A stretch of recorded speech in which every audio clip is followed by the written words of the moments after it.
Hi there. I'm going to do a recap today of EDSA that ran yesterday. I should have done this yesterday, but I got kind of busy. Okay, how it first got on my radar was I have a scanner that picks up oversold conditions, and it came up.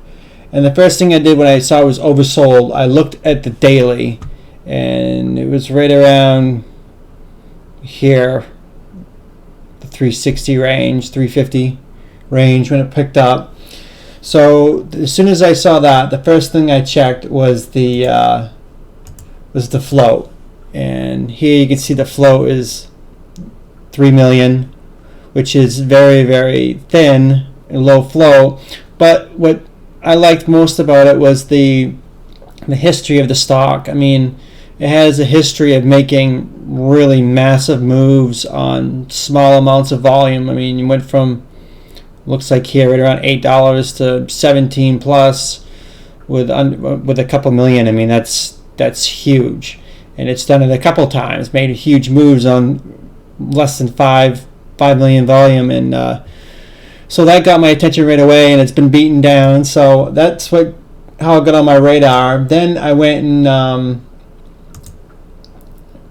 checked the SEC filings, and I noticed that they had a lot of insider buys from August 19th, which was a couple weeks ago, and that they had a presentation coming up on the 9th, meaning the 8th to the 10th. So I was like, okay, they're loading up, going into a presentation. So I really liked that. So I grabbed it at 364, and this was my alert, 364 on the 29th, and the actual time that I grabbed it was let's see, you can see that I mentioned it right here, 3:32 p.m.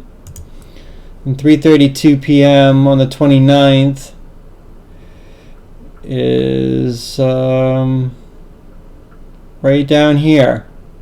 This is where I got it, right there. So I got it a couple days before the pop.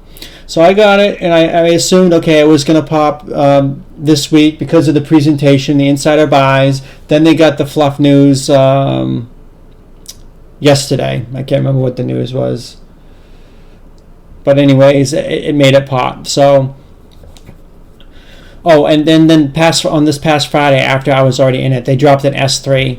So usually when they drop an SD3 filing, that they're gonna do a big run up, and so they can drop an offering. So all the ingredients were there for a major pop. I mean, lots of insider buys, the oversold conditions, presentation, and then they dropped the S3 on Friday. So I knew, I was very confident this was going to pop this week going into presentation, and it did. It dropped the news yesterday, which was Thursday, and like I said, I got it at 364, and I alerted at 364. So people had a couple days to get it underneath $4 before the big run up. So there was no excuse that you could have not gotten at a great price before it literally went 100%. I mean, from 364, even if you got it at $4, it went to 790. So it's 100%.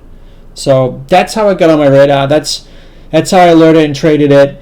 And I get out like, I don't know, like mid fives, I think. I can't remember. I think it was like 560, something like that. I got out right around here because it started to look toppy.